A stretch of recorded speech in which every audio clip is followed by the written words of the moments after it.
하늘의 긍정적인 소망의 메시지를 전해드리려 하는 스티그마 미션 방송의 하늘 영성 가이드 김민자 줄리팍입니다. 여러분 오늘 행복하고 감사한 하루 되세요. 고맙습니다.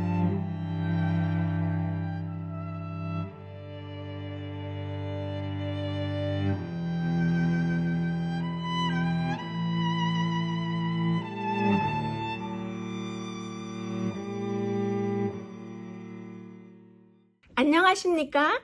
지난 1기 히브리서 교과에 이어서 2022년도 제2기 4월부터 6월까지 진행되는 창세기 교과를 통해서 여러분들께 다시 인사드립니다.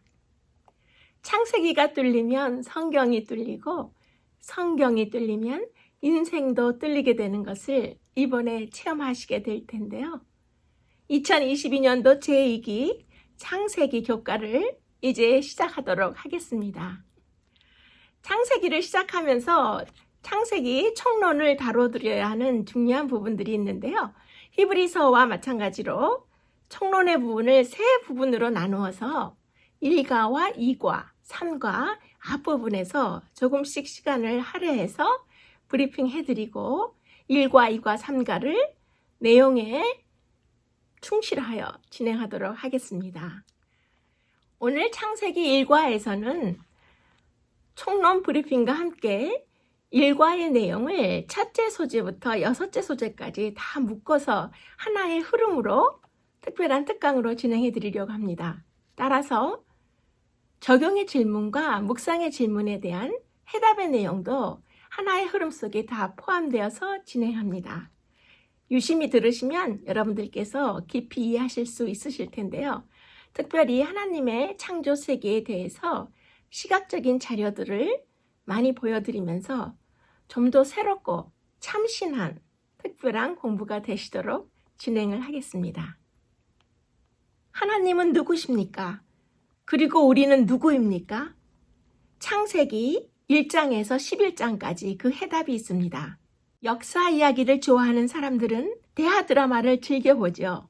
규모가 매우 큰 역사 대하 드라마를 제대로 보시려면 처음에 1편과 2편을 꼭 봐야 되죠. 그 안에 그 긴 역사의 스토리의 시작 배경과 복선이 깔려 있기 때문입니다. 그런데 참으로 이상한 것은 많은 그리스도인들이 지구 역사의 가장 긴 대하 드라마인 성경을, 그것도 처음 1편과 2편을 대충 읽거나 별로 궁금해하지 않는다는 것입니다. 하나님의 대하 드라마 1편과 2편에 해당하는 창세기 1장에서 11장까지를 이해하지 못하면 성경의 흐름을 이해할 수 없습니다. 창세기 1장에서 11장까지는 창세기의 선언이자 모세오경의 선언이며 성경 전체의 선언입니다. 이 부분이 이해되어야 창세기가 이해되고 창세기가 이해되어야 모세의 오경이 뚫리고 모세의 오경이 뚫려야 성경 전체가 뚫려서 시야에 들어오게 되어 있습니다. 창세기는 하나님의 자기소개이자 선언입니다. 태초에 내가 천지를 창조했다. 태초에 내가 우주를 창조했다라고 말씀하시는 선언입니다. 창세기의 저자는 성령 하나님이시고 그 기록자는 모세입니다. 창세기는 세상 창조에 관한 기록의 뜻으로 지어진 책 이름입니다. 창세기 성경 전체에 나타난 창조주의 고백은 나는 한순간도 너를 놓은 적이 없다라는 것이죠. 그래서 창세기는 하나님의 사랑의 고백 시리즈입니다. 그리스도인이면 어느 누구도 그 연구를 게을리할 수 없고 하나님의 자녀이면 누구나 그 속에서 광채를 발하는 모범적인 인물들을 본받아야 하는 책, 그 책이 바로 창세기입니다. 창세기는 시작에 관한 책이죠. 세상의 시작, 인류의 시작, 죄의 시작, 구속사의 시작, 언약의 시작, 족장 역사의 시작에 관한 책입니다. 창세기 기록 목적은 첫째는 하나님이 우주 만물의 창조주요 주관자이심을 가르쳐주기 위해서이고, 창세기 기록 목적의 두 번째는 하나님이 유일한 구원자이심을 보여주기 위함입니다. 그래서 나는 단 한순간도 너를 놓은 적이 없다라는 하나님의 사랑 메시지를 기록의 목적으로 두신 것입니다. 그러면 창세기를 크게 두 부분으로 나누어 보면 이해가 더 쉽게 되실 것입니다. 창세기 1장에서 11장까지가 첫 번째 부분인데요. 인류의 원 역사이고 창세기 12장부터 50장까지가 인류의 구속사입니다. 그래서 창세기 1장에서 11장까지 그 첫 번째 부분 인류의 원 역사는 우주의 창조와 지구의 창조, 그리고 인류의 타락, 최초의 살인, 노아 홍수, 바벨탑 등을 다루고 있고요. 창세기 12장에서 50장까지의 그 두 번째 창세기의 부분은 인류의 구속사로서 아브라함, 이삭, 야곱, 요셉 등 족장의 역사를 다루고 있습니다. 창세기 1장과 2장을 모르면 하나님의 크심과 창조와 그 목적을 알 수 없습니다.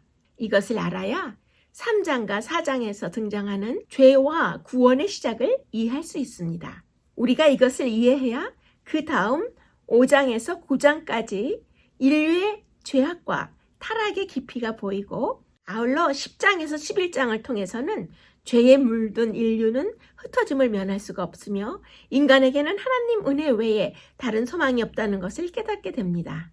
창세기 1장에서 11장을 제대로 알지 못하면 12장부터 아브라함을 통해 보여주시는 선택과 믿음의 깊이를 이해하기가 힘들겠죠. 하나님의 택하심과 아브라함의 믿음을 이해하지 못하면서 성경 전체를 이해하는 것은 불가능하기 때문입니다. 창세기 1장부터 11장은 성경 전체를 이해하는 데 있어서 꼭 필요한 매우 중요한 부분이 되겠습니다. 그럼 이제 창세기의 주제를 잠깐 살펴보도록 하겠습니다. 창세기의 주제는 크게 두 가지로 나눌 수 있습니다. 첫째는 하나님을 사랑하고 섬기는 충성스러운 작은 무리를 하나님이 어떻게 취급하시는지에 관한 서술이고, 둘째는 하나님을 떠나서 그분의 교훈을 따르지 않는 사람들이 빠지는 타락의 심연을 묘사한 것입니다. 이 세계와 그 안에 있는 모든 생명체의 창조, 그리고 죄가 들어온 경로와 하나님의 구속의 허락 등이 기록되어 있습니다. 그럼 이제 창세기의 전체 계열을 잠시 보시면 또 여러분들에게 도움이 되실 것입니다.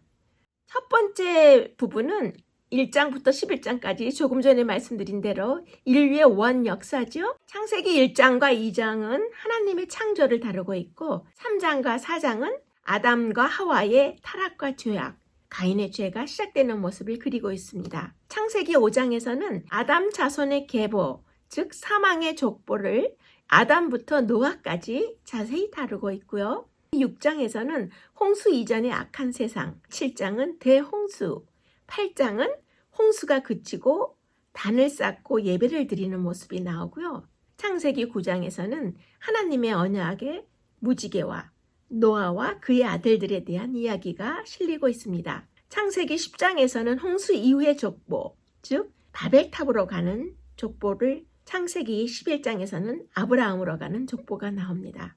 그러면 창세기 전체 계열의 큰 묶음에서 두 번째는 아브라함과 이삭에 대한 이야기죠. 이것은 12장에서 26장까지 진행이 되고요. 야곱에 대한 이야기가 창세기 27장에서 36장까지 나옵니다. 끝으로 요셉에 대한 이야기가 창세기 37장부터 50장까지 그렇게 흐르는 것을 전체 계열로 보실 수가 있습니다. 그러면 이제는 창세기 1장 1절을 한번 자세히 들여다보도록 하겠습니다. 태초에 하나님이 천지를 창조하시니라. In the beginning, God created the heaven and the earth. 태초에 하나님이 천지를 창조하시니라 해서 이 천지는 하늘과 땅을 말하는 게 아니고 heaven, 즉 유니버스를 말하는 거고요. 지구는 그냥 땅을 말하는 게 아니라 은하계 속의 지구라는 그 별을 말하는 거죠. 그래서 현대인 성경의 창세기 1장 1절을 다시 보시면 태초에 하나님이 우주를 창조하셨다라고 말씀하고 계셔요. 그래서 여기에서 heaven, 유니버스를 현대인 성경에서는 우주라고 번역해 놓은 것을 알 수 있습니다. 하나님이 성경에서 맨 처음 하신 말씀이 바로 이것입니다. 이 말씀은 세상을 향해 하나님 자신을 선포하는 것이며 하나님 자신이 누구인지 정확히 알려주신 말씀입니다. 사실상 이 세상의 어느 누구도 하나님의 창조하심을 지켜보지 못했으므로 믿음만이 이 사실을 받아들이는 유일한 방법입니다. 지구는 태양계에 속해 있고 태양계는 어마어마한 사이즈의 은하계에 속해 있고 또 우주 전체에는 수없이 많은 은하계가 포함되어 있습니다. 영원 속에서 우주의 절대자 하나님께서는 우주를 먼저 만드셨고 흑암과 물에 덮여 있었던 이 지구도 어느 시점에서 만드셨다고 성경이 말하고 있는 것입니다. 하나님의 창조를 믿을 수밖에 없는 기본적인 상식을 생각해 볼 때 우주의 전체 사이즈를 생각할 때에 하나님의 창조를 믿을 수밖에 없습니다.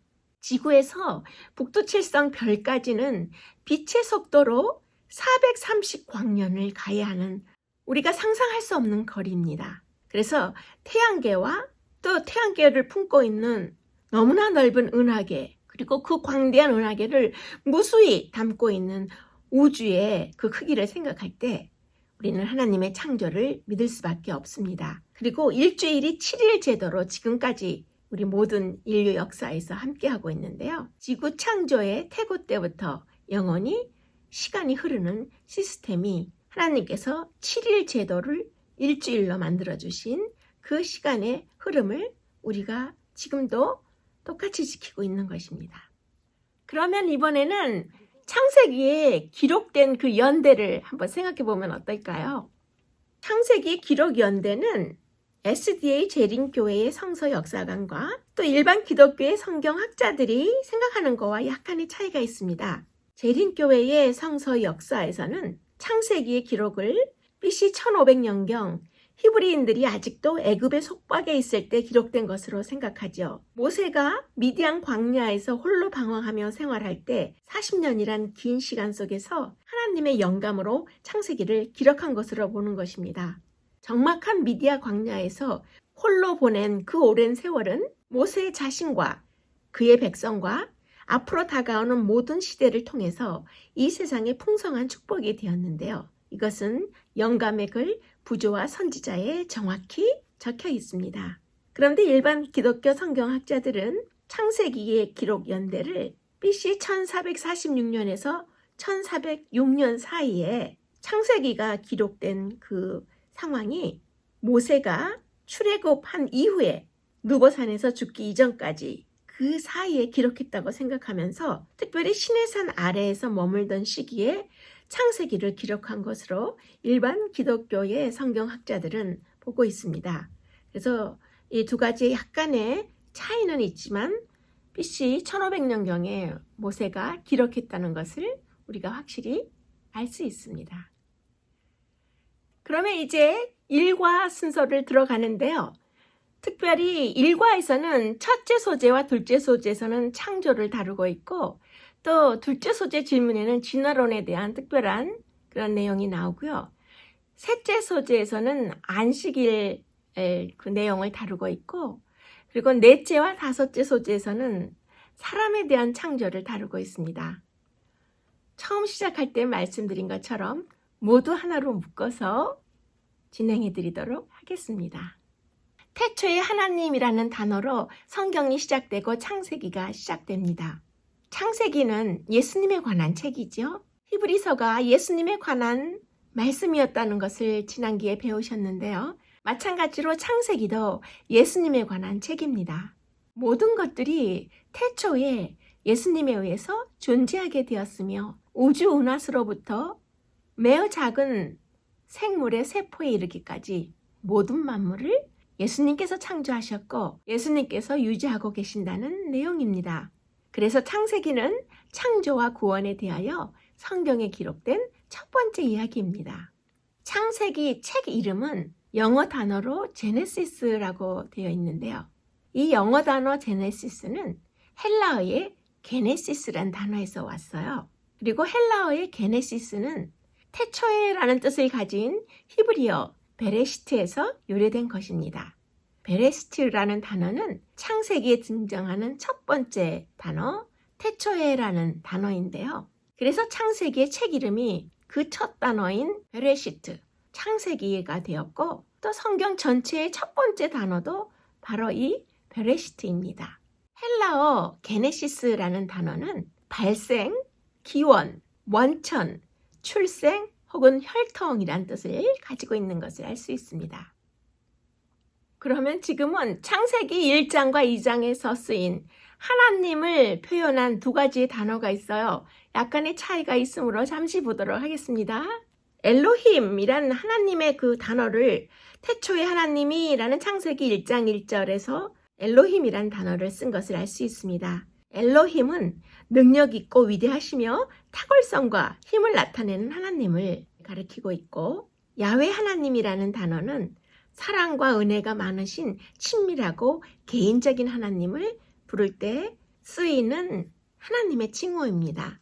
엘로힘과 야훼 하나님을 종합해서 생각해 볼 때 위대하신 하나님, 사랑과 은혜의 하나님을 경배하는 것이 피조물인 우리 인간의 마땅한 반응이라는 것이죠. 그래서 시편 103편에서 그는 우리를 지으신 자시요 우리는 그의 것이니 그의 백성이요 라고 말씀하신 그 내용과 일치하는 것입니다.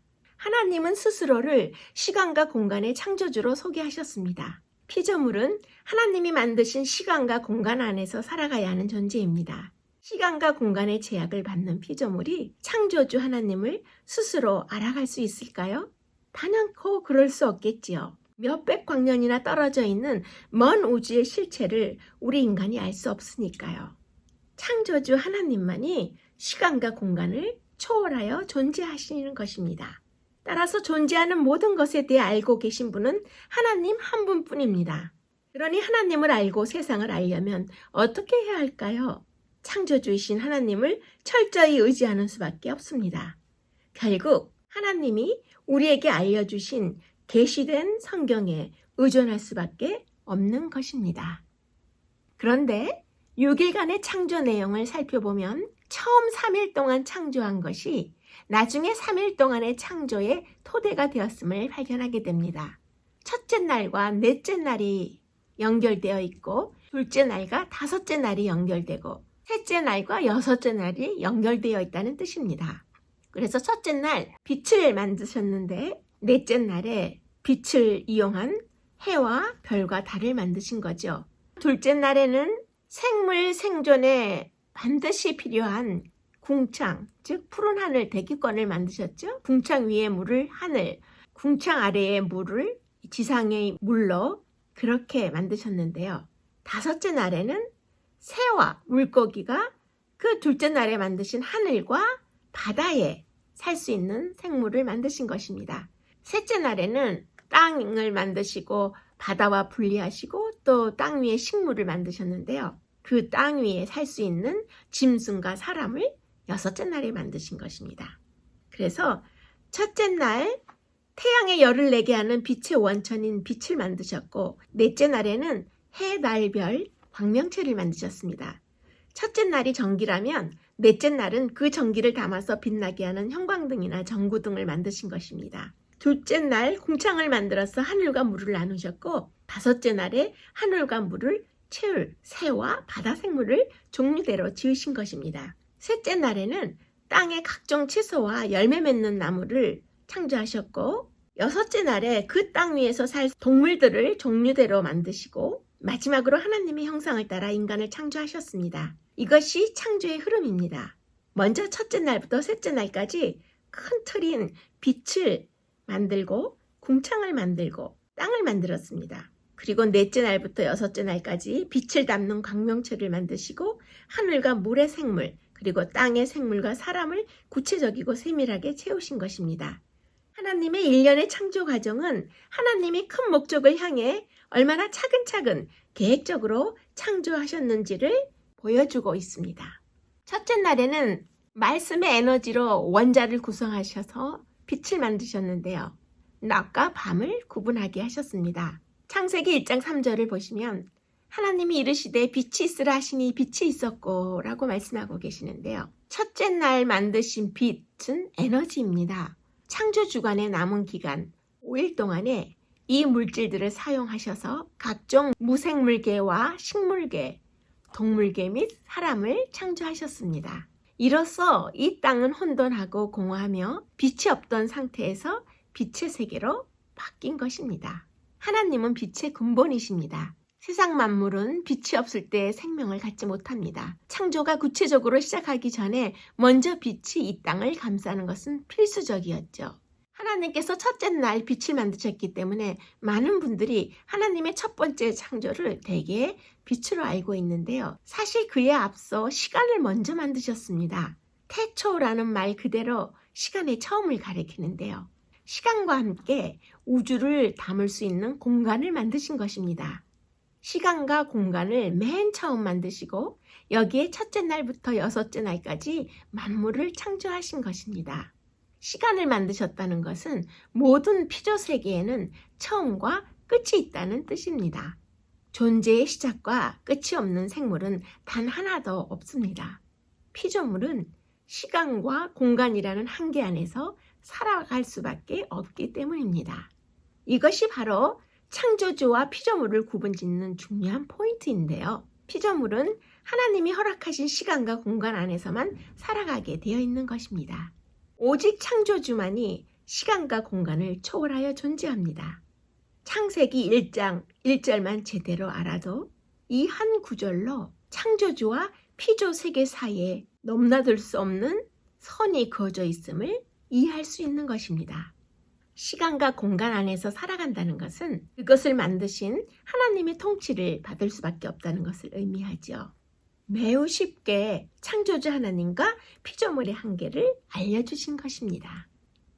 과학자들이 설명하는 에너지 보존의 법칙을 보면 그것은 영원전부터 존재했으며 또 영원히 존재한다는 것을 알 수 있습니다. 에너지의 본질은 무한하며 영원한 것입니다. 에너지는 누가 만들 수도 없고 없어질 수도 없으며 오직 형태만 변할 뿐입니다. 그런데 이 에너지의 정체는 무엇일까요? 네, 바로 사랑인 것입니다.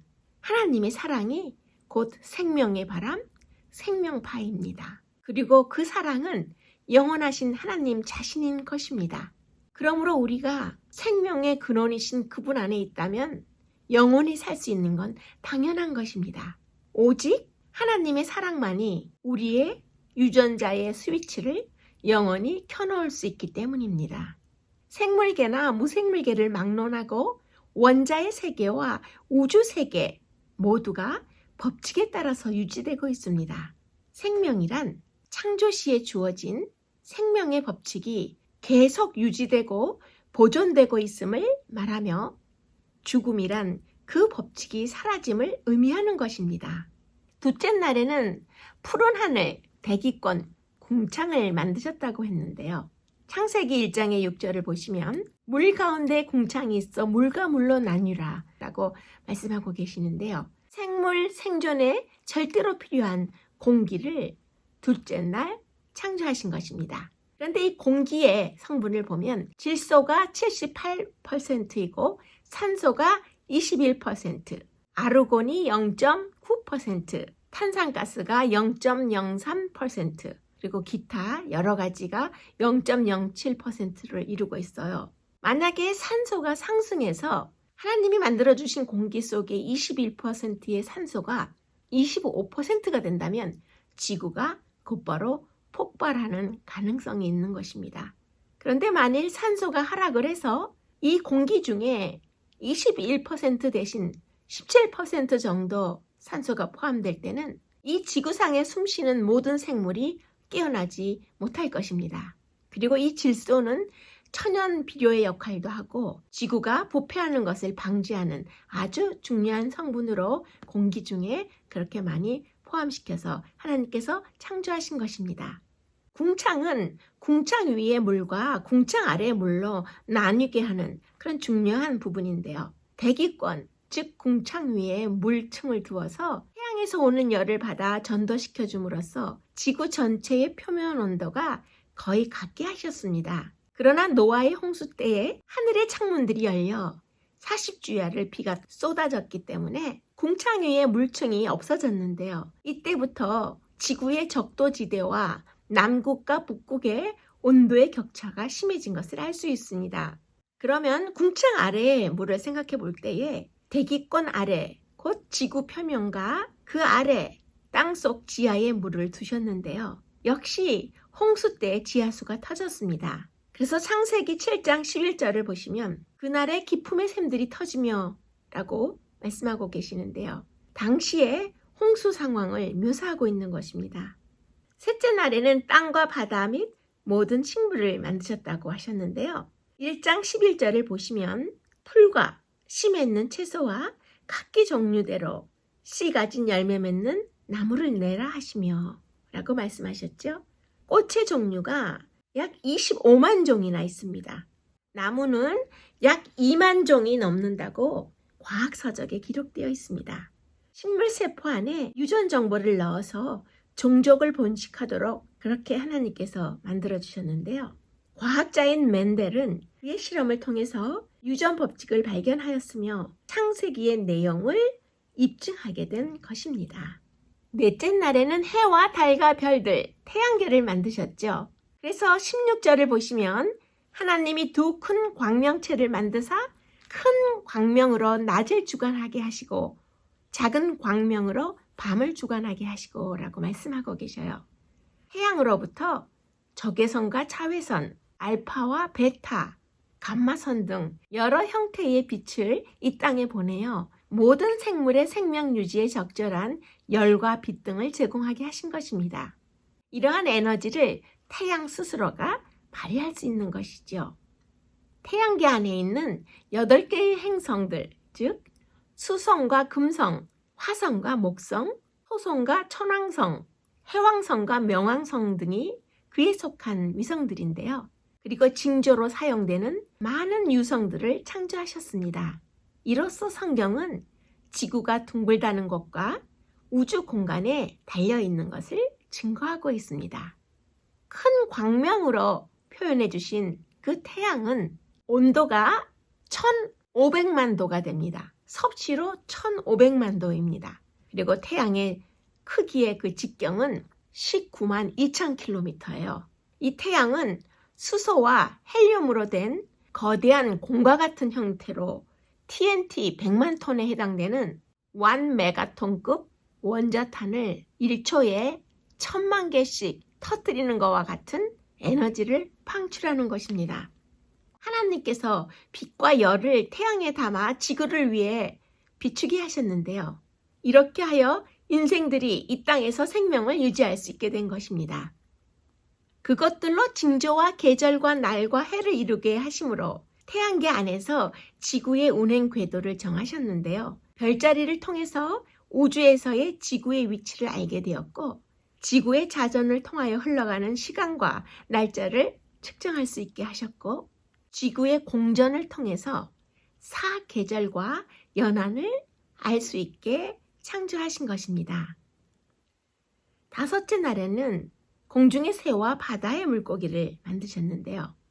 문어나 조개류를 포함하는 연체 동물은 약 10만 종 이상 지구에 서식하고 있고 대부분의 물고기를 뜻하는 경골 어류는 이 지구상에 약 2만 1,000종이나 있습니다. 개나 거북이 등을 말하는 절지동물은 3만 종 이상을 창조하셨고요. 하늘에 날아다니는 새, 조류는 9,000종 이상이 지구상에 살고 있습니다. 사람이 비행기를 만들기 전에 새들이 하늘을 날고 있었고 사람이 잠수함을 만들기 전에 물고기들이 바다에서 놀고 있었던 것입니다. 최초로 하나님의 복을 받은 존재는 그래서 사람이 아니고 새와 물고기들이었던 것입니다. 여섯째 날을 보시면 두 가지를 만드셨죠. 모든 동물 그리고 하나님을 닮은 사람입니다. 먼저 땅에 있는 짐승을 볼 때 24절을 보시면 땅은 생물을 그 종류대로 내되 짐승을 종류대로 내라 라고 말씀하시죠. 이때 창조하신 곤충은 80만 종이나 됩니다. 개구리와 같은 양서 동물은 약 3,000 종류를 창조하셨고요. 거북이와 악어 같은 파충류는 약 6,000 종류를 창조하셨습니다. 그리고 젖을 먹이는 동물, 포유동물은 5천 종류 이상을 창조하셨습니다.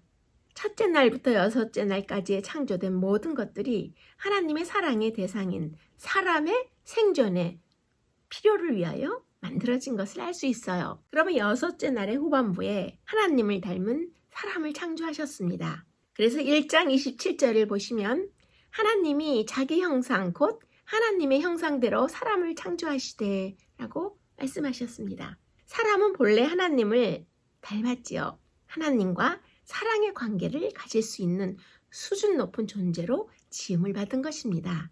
이제 창세기 1장 31절을 보시면 하나님이 지으신 그 모든 것을 보시니 보시기에 심히 좋았더라 라고 말씀하신 걸 알 수 있어요. 하나님이 보시기에 심히 좋았더라는 것은 단순히 바라보고 감상하시는데 만족스러웠다는 말이 아닙니다. 여기에 쓰인 보시니, 본다라는 그 뜻은 단순히 본다는 뜻이 아니기 때문입니다. 하나님께서 흡족해 하시고 스스로 감탄하신 말씀입니다. 심히라는 표현은 양과 질에 있어서 더할 나위 없이 완전한 상태를 나타내는 말로서 하나님이 보시기에 단 하나의 부족함이나 모자람이 없는 것을 표현한 말입니다. 태초의 세상은 최고의 전문가이신 창조주 하나님이 보시기에 흠없고 아름다운 완벽한 작품이었습니다. 좋았더라라는 표현은 모든 것이 아름답고 완벽할 뿐만 아니라 그 속에 악한 것이 없었음을 나타내는데요. 보시기에 심히 좋았더라라는 이 부분에서 우리는 하나님과 같은 눈과 마음으로 하나님이 좋아하고 싫어하는 것을 우리도 좋아하고 싫어하는 것이 하나님의 성품을 닮아가는 것이 아닌가 생각하게 됩니다. 이 세상이 우연히 생겨났다고 주장하는 진화론자들과는 달리 성경은 하나님께서 특별한 목적을 가지고 특별한 계획으로 이 세상을 창조하셨다고 분명히 말씀하고 계십니다. 그러면 진화론에 대해서 잠시 함께 생각해 보도록 하겠습니다. 우연히 일어난 것은 아무것도 없습니다.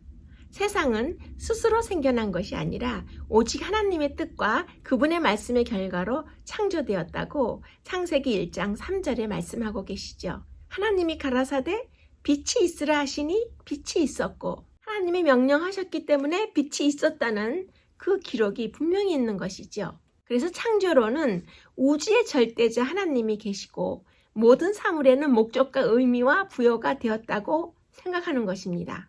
또한 창조론은 과거와 현재, 미래가 확실하고 분명히 있고 이성과 감성에 의한 사랑이라는 큰 선물을 하나님께서 부여해 주셨다고 믿는 것입니다. 창조론은 성경은 과학과 일치한다고 주장합니다.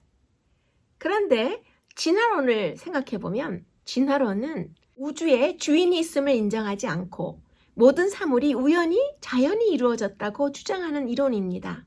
또한 진화론은 목적도 의미도 없고 미래의 소망이나 인생의 희망이 없고 이 세상에 존재하는 모든 생명을 그냥 추측에 기반을 둔 것으로 주장하기 때문에 과학적인 증거가 전혀 없는 이론입니다. 지질학은 지구가 혼돈된 상태로부터 진화하는데 수백만 년의 세월이 걸렸다고 주장하지요. 이 과학의 상상적인 가설에 성경의 사실을 맞추기 위해서 창조의 기간이 수백만 년이라는 실로 어마어마하고 막연한 기간이 있었다고 추정하는 것입니다. 이런 결론은 완전히 부당한 것인데요. 무신론과 진화론이 주장하는 바대로 우리의 인간의 몸과 지구의 모든 완전체가 그렇게 자연스럽게 만들어지려면 46억 년이 걸려야 생성된다고 말하는데요. 하나님의 창조 세계를 하나님은 몇 초 안에 말씀으로 만드셨고 6일 안에 모든 창조 작업을 완성하신 걸 우리는 믿습니다. 그래서 하나님이신 것을 우리가 인정하는 것입니다. 성경을 읽을 때 성경만이 진리라는 입장에서 읽어야 진실이 보이는 것입니다. 그리스도인이라면 사람의 지식에 기대지 말아야 합니다. 하나님의 능력에 의지하여서만 진리를 찾을 수 있습니다. 성경이 진리인 만큼 성경을 바탕으로 해답을 찾아야 할 것입니다.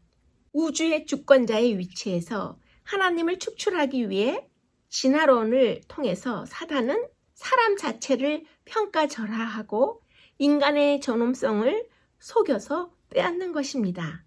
세포 안에 있는 염색체 수를 보면 사람은 46개의 염색체가 있고 개구리는 26개의 염색체를 가지고 있고 원숭이는 54개의 염색체를 가지고 있어요.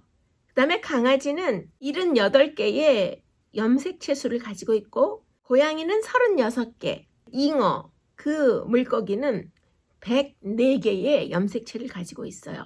그리고 소는 60개의 염색체를 가지고 있는데 이러한 것을 생각할 때 진화론이 이러한 상황을 어떻게 설명할 수 있겠습니까? 우리 인류의 혈통은 그 기원을 거슬러 올라가면 진화하는 세균이나 연체동물이나 4발 달린 짐승 계열이 아닌 위대하신 우주 전체의 창조주에 직접 연결되어 있습니다. 그래서 아담은 흙으로 창조되었지만 하나님을 닮은 하나님의 후손인 것입니다.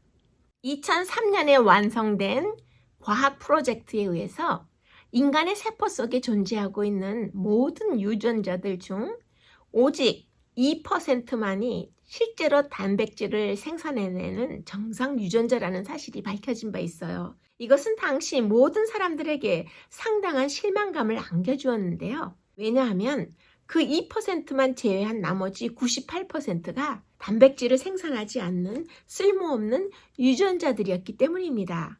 따라서 일부 진화 생물학자들은 그 98%의 쓸모없는 유전자들을 쓰레기 유전자, 정크 DNA라고 불렀고 그것들은 인간이 진화되면서 쓸모가 없어져서 그렇게 필요 없게 된 것이라고 설명을 해왔지요. 그런데 최근 정크 DNA에 관해서 미국과 영국, 일본과 스페인, 그리고 싱가포르에 있는 32개의 연구소에 과학자 432명이 새롭게 연구함에 따라 놀라운 사실이 발견되었습니다. 그 연구 결과가 세계적인 과학 학술지 네이처에 2012년 9월에 발표되었는데요.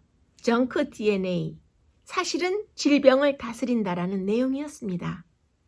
정크 DNA, 즉 98%의 유전자는 2만 1000개의 기존에 발견된 유전자들을 켜거나 끄기도 하고 유전자들의 작동을 조절하는 중요한 스위치 역할을 하고 있으며 이렇게 많은 98%의 유전자는 이 모든 스위치들이 작동할 수 있도록 역할을 하고 있는데요. 이런 스위치가 우리 몸에 400만 개나 존재한다는 사실을 발견하게 되었다는 보도였습니다. 이 새로운 발견은 창조주께서 만드신 것에는 하나도 쓸데없는 것이 없으며 인간이 그 오묘함을 알지 못하여 인간의 짧은 지식으로 교만하게 모든 것을 판단하고 있음을 잘 나타내주고 있습니다. 또한 더 중요한 것은 그 400만 개 이상이나 되는 유전자 스위치들이 올바로 작동되어야만 인간의 생명이 이상적으로 유지될 수 있는데 과연 누가 어떻게 조절하고 있는지를 현대의학은 아직도 모른다는 사실입니다. 과학이 아무리 발달하여도 그것을 밝히 아는 것은 인간의 지식과 능력으로는 불가능한 것입니다. 창조주 없이 생명체가 우연히 생길 수도 있다고 가정할 수도 있겠지만 가능성이 그토록 희박한 가정을 사실이라고 믿으며 사는 게 과연 타당한 결론일까요? 진화론은 자연 도태 과정을 통해서 단순한 유기체들에서 복잡한 생명체가 나왔다고 주장을 하고 하나님이 이런 방식으로 생명을 주셨다고 믿는 크리스찬들도 많이 있습니다. 카톨릭 교회가 진화론을 기독교 창조론 신앙과 공존할 수 있는 사상으로 지지한다는 입장을 공식적으로 최근 몇 년 전에 밝힘으로써 온 세상을 깜짝 놀라게 했는데요. 과학은 끊임없이 새로운 경이로운 것들을 발견하고 있습니다. 과학의 탐구로 발견되는 것은 그것이 바르게 이해되는 한 거룩한 계시인 성경과 조금도 모순되지 않는 것입니다. 천연계의 섭리와 성경은 서로 빛을 비추고 있는 것을 알 수 있습니다. 그러면 이제 하나님의 창조 사업의 마지막 부분이었던 인간의 창조를 잠시 생각해 보도록 하겠습니다. 사람이 하나님의 형상에 따라 창조되었다는 그 말은 영적인 그리고 정신적인 상태를 하나님을 닮았을 뿐만 아니라 육체적으로도 외관이 하나님을 닮았다는 것을 모두 함께 포함하고 있는 것을 알 수 있습니다. 그러면 창세기 1장 26절을 함께 보시도록 하겠습니다. 하나님이 가라사대 우리의 형상을 따라 우리의 모양대로 우리가 사람을 만들고, 창세기 1장 26절에서 설명하는 형상과 모양이라는 그 두 단어가 조금 특별한데요. 형상을 나타내는 단어는 히브리어 첼렘이라는 단어가 쓰였고, 이 단어는 실제적인 육체의 모양을 나타내는 그런 단어이고요. 우리의 모양대로 하는 그 모양을 나타내는 단어는 히브리어의 데무트라는 단어가 쓰였어요. 그래서 이 데무트는 성격과 영적인, 정신적인 모든 특성을 나타내는 것입니다. 생명의 공식을 보시면 흙의 원소에 생명 에너지인 생기를 불어넣어서 생명, 사람이 된 것인데요. 그러면 죽음의 공식은 사람으로 만든 그 생명에서 생명 에너지인 생기를 빼내면 흙의 원소로 그냥 돌아가는 것입니다. 사람의 몸을 구성하고 있는 기본 원소는 무기질로서 흙의 성분과 같은 걸 알 수 있어요. 그래서 사람의 몸을 구성하고 있는 기본 원소를 보시면 산소가 65%, 수소가 19%, 질소가 3%, 칼슘이 1.5%, 인 1%, 그리고 그 외에 10.5%의 여러 가지 요소를 합해서 사람의 몸을 구성하고 있는 기본 원소를 알 수 있는데요. 이것이 정확하게 흙의 성분과 똑같은 것입니다. 그래서 사람이 생기가 끊어져서 죽게 되면 흙으로 돌아가는 이유입니다. 세포의 기본 물질은 무기질로서 흙과 동일한 원소를 구성하고 있는 것을 확실히 알 수 있는 것입니다. 분자생물학에서 밝혀진 대로 한 사람의 몸속에 100조 이상의 세포가 들어있는데요. 이 세포 하나하나의 세포 핵 속에는 46개의 염색체가 23개의 쌍으로 들어있습니다. 그래서 46개 염색체는 그 사람의 머리끝부터 발끝까지의 신체 구조와 모든 기능의 그런 유전자 역할을 하고 있어요. 그래서 한 사람이 세포가 100조의 숫자의 그 세포를 가지고 구성되어 있다면 각각의 하나의 세포는 23쌍의 염색체를 가지고 있는 것이죠. 그런데 이 염색체는 4개의 부호로 배열되어서 DNA 분자가 들어있어요. 10만 개 이상의 유전인자인데요. 그래서 이 DNA는 인간의 몸을 구성하고 있는 세포의 성능을 결정하는 생명유지 프로그램으로 하나님께서 만들어주신 것입니다. 인간이 창조주 하나님을 긍정하기를 망설일 때 우리 몸속의 세포들이 God only knows, 하나님만이 오직 아신다라고 외치고 있는 것입니다. 진화론자든지 무신론자든지 어느 누구든지 자기 몸속의 생명세포들이 외치는 창조주 하나님을 증거하는 소리를 들을 수밖에 없는 유전자의 의학 연구의 전성시대가 이미 도래한 것입니다. 염색체 23쌍에 기록된 유전 정보의 부호를 종이에 일일이 기록하려면 100만 페이지 정도의 책이 된다고 하는데요. 내 속에서 정확하게 이 부호에 따라 지금도 가동되고 있는 것이 바로 내 자신인 것입니다. 전도서 3장 11절을 보시면 하나님이 사람에게 영혼을 사모하는 마음을 주셨느니라 라고 말씀하고 계셔요. 나에게 남아있는 귀중한 시간과 생명의 에너지를 무의미한 현실만을 위해서 소비하지 말아야 할 것입니다. 이 에너지가 중단되기 전에 그 에너지의 원천 되시는 하나님을 만나야 하는 것입니다. 창조주만이 내 생명의 시여자이시고 나의 절대자이시기 때문입니다. 창세기 2장 17절에 보시면 선악을 알게 하는 나무의 실과는 먹지 말라라고 말씀하고 계시죠. 하나님께서는 한 가지 제한을 두셨는데 구별된 한 나무의 열매는 결코 먹지 말아야 했어요. 아무런 제한 없이 마음대로 즐기는 것은 죽음으로 이끄는 것이기 때문입니다. 이 원칙은 에덴 동산에서 꼭 필요한 것이었지만 오늘날에도 같은 원칙이 존재하는 것을 알 수 있습니다. 이어서 창세기 1장 28절을 보시면 땅에 충만하라, 땅을 정복하라라고 말씀하고 계십니다.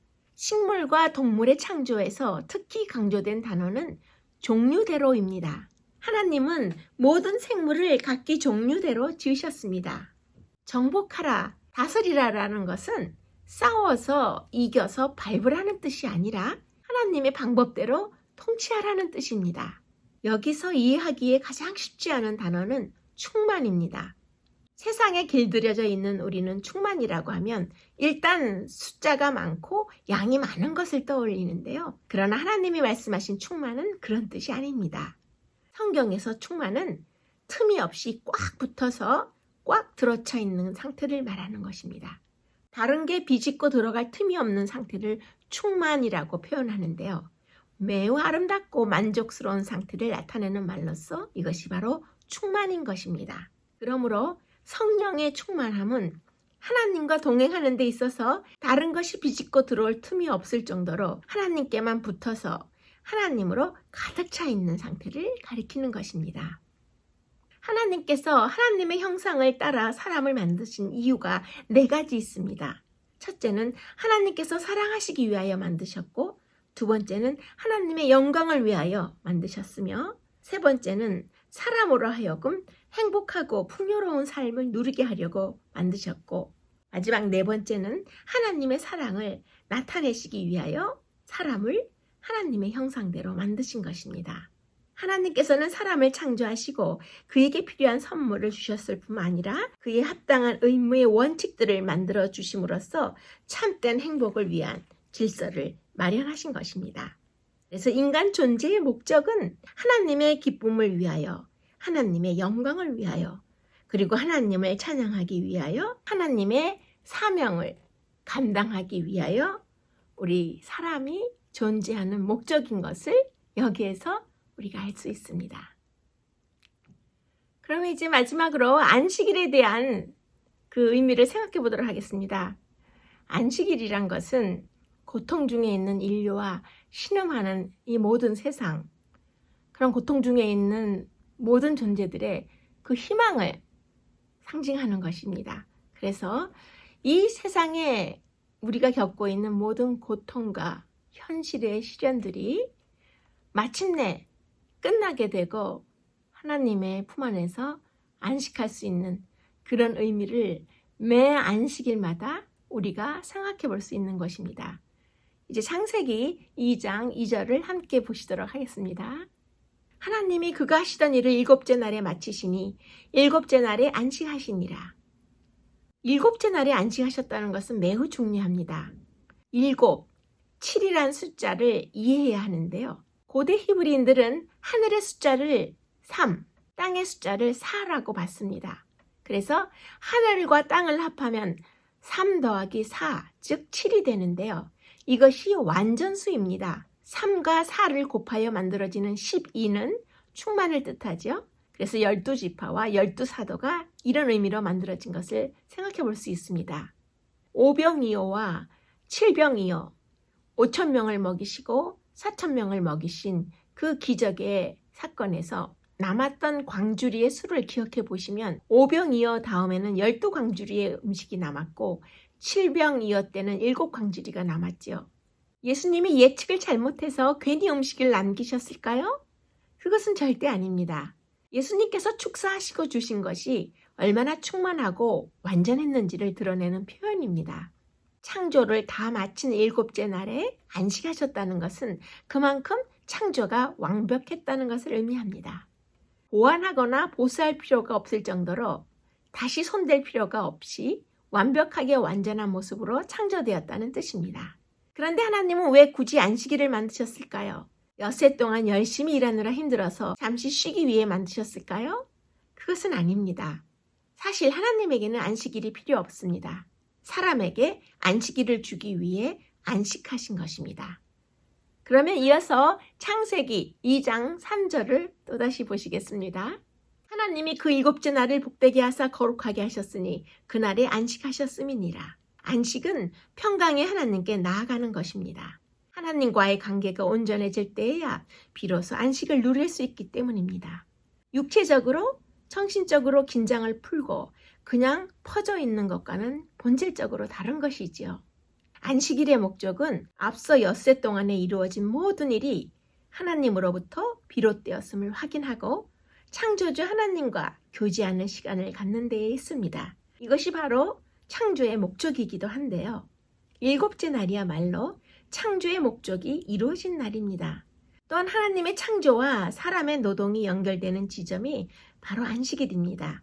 그래서 안식일이 매우 중요한 것을 우리가 알 수 있는 것입니다. 안식일 준수는 창조주를 기억하기 위해서입니다. 창조주께서 하신 대로 거룩한 날 안식일에 휴식함으로써 온 우주의 창조주께 대한 사랑과 존경과 신앙심을 회복하게 되는 것입니다. 세상에 거할 모든 자들 편에서 볼 때에 하나님이 그들의 창조주이시며 그들의 정당한 주권자시라는 것과 인간은 하나님의 손으로 만들어진 피조물일 뿐이며 창조주 하나님의 권위에 복종해야 한다는 것을 영광으로 인정하게 될 것입니다. 창세기 2장 8절을 보시면 여호와 하나님이 동방의 에덴에 동산을 창설하시고 그 지으신 사람을 거기 두시니라 라고 말씀하고 계셔요. 안식일 다음에 에덴 동산이 나오는 이유가 무엇일까요? 하나님 안에서 안식하는 것이 무엇인지 보여주고자 함입니다. 즉 안식은 세상에서 찾을 수 없는 것이라는 사실을 말하고 싶은 것인데요. 하나님이 초청하신 곳 에덴 동산 밖에서는 안식을 찾을 수 없는 것입니다. 이것이 바로 세상에서 안식을 찾아볼 수 없는 이유입니다. 아마도 새 본향을 의미하는 새 하늘과 새 땅이 바로 에덴 동산과 같은 곳일 것입니다. 물된 동산으로 해석되기도 하는 이 에덴이란 말은 행복한 땅, 축복의 땅이라는 뜻입니다. 그곳에서 4개의 강이 흘러나왔다는 것은 열매와 생명이 충만하라는 축복을 의미하는 것입니다. 창세기의 첫 번째 총론 브리핑과 일과를 묶어서 진행해드린 방송에 마무리하는 시간이 되었습니다. 성경은 하나님께서 이 세상을 창조하셨다는 선언으로 시작합니다. 창세기는 예수님에 관한 책이며 예수님은 우리의 창조주이시고 유지자이시며 구원자이신 것을 말하고 있습니다. 창세기가 뚫리면 성경이 뚫리고 성경이 뚫리면 우리의 인생도 뚫리게 될 것입니다. 창세기는 인간에게 허락된 최초의 계시이며 신령한 기록입니다. 그리스도인이면 어느 누구도 영구를 게을리할 수 없고 하나님의 자녀이면 누구나 묵상해야 하는 이 창세기는 하나님의 사랑을 선포하는 책입니다. 기독교는 믿어서 아는 게 아니라 알아야 믿는 종교입니다. 창세기 1장에서 11장까지의 말씀은 의문이 가장 많이 일어날 수 있는 성경의 기초이지만 실제의 역사 이야기를 신화로 불신하지 말아야 하는 것입니다. 유한은 무한을 파악할 수 없다고 하셨습니다. 하나님을 아는 것이 믿음의 크기입니다. 세포들로 형성된 사람의 몸을 가동시키기 위해 하나님께서 친히 생명의 기운, 곧 사랑의 에너지를 불어넣으셨습니다. 지금도 끊임없이 하나님의 생명의 에너지가 우리에게 주어지고 있습니다. 이 에너지가 중단되면 우리는 죽어서 흙이 되는 것입니다. 인간의 두뇌로는 이해할 수 없는 광대하고 황홀한 우주 전체를 만드신 여호와 하나님은 스스로 계시고 항상 계시는 분이시며 어디에나 계신 하나님이십니다.